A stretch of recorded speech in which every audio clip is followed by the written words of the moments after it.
Previously, after some back and forth, the group decided to stick to the roads for the rest of their trip to Dewstone. They were worried that it would be suspicious if they suddenly stumbled out of the forest, since most normal people tended to avoid it as much as possible. They picked up a copy of the day's paper, paying close attention to the classifieds since they were hoping to pick up some odd jobs in Dewstone, both to raise coin and potentially help give them an alibi for why they were traveling.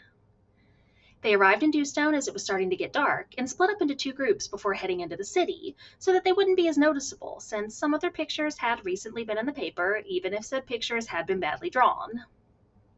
The inn they ended up in, the Wyvern's Claw, required adventurers to register with them and provide a group name. The two halves of the group faked not knowing each other, and they were able to put on a bit of a show where they introduced themselves and talked about combining forces. Tornak joined in an impromptu drinking competition that he didn't do as well on as he'd hoped. While that was going on, Taria convinced Keelan to leave with her because she had something she needed to do. The two of them disappeared for a while, only for Taria to come back by herself. She clearly seemed concerned about something, so the group left Yara and Enola behind while they headed out after her to find out what was going on and why only one person returned when two had left. As they hurried through the streets, Taria explained that she and Keelan had found the barn from their shared vision a few days earlier. He had stayed behind to keep an eye on things. When the group arrived back at the farm where Keelan was, they all felt as if they were being watched.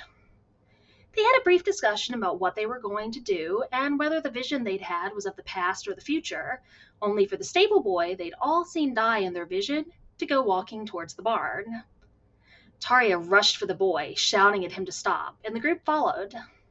As several of the group tried to convince the boy that there was something dangerous about, other than, the crowd of seemingly crazy people who'd come running at him out of nowhere, Keelan noticed a large chicken wandering around the barn. He recognized it from one of the classified ads the group had read, and he spoke to the chicken, asking it to come with him. Around that time, there was loud mooing from the barn, followed by an eerie silence. And then three bulls broke through the walls of the barn, transformed into minotaur-like creatures, and started attacking. It was that kind of night. Taria and Sean focused on keeping the stable boys safe, while the others attacked the bulls. They were able to take two of them out, only for the shadows in them to rush into the remaining one, and they soon realized that attacking them wasn't going to be enough. Tornak started the banishment ritual they'd all done a few days earlier, and while it took a bit to get the others to join in, they eventually did. The bull resisted at first, but Keelan repeated the final line of the ritual after hearing Taria say it. That was enough to make the ritual work. The bull disappeared, leaving behind a sigil similar to the one the group had seen in the clearing a few days earlier. Most of the group were gathered around the sigil left behind in the aftermath of the ritual. Sean, however, was some distance away, trying to calm down the panicking stable boy and ignore the very large chicken who'd wandered over to join them.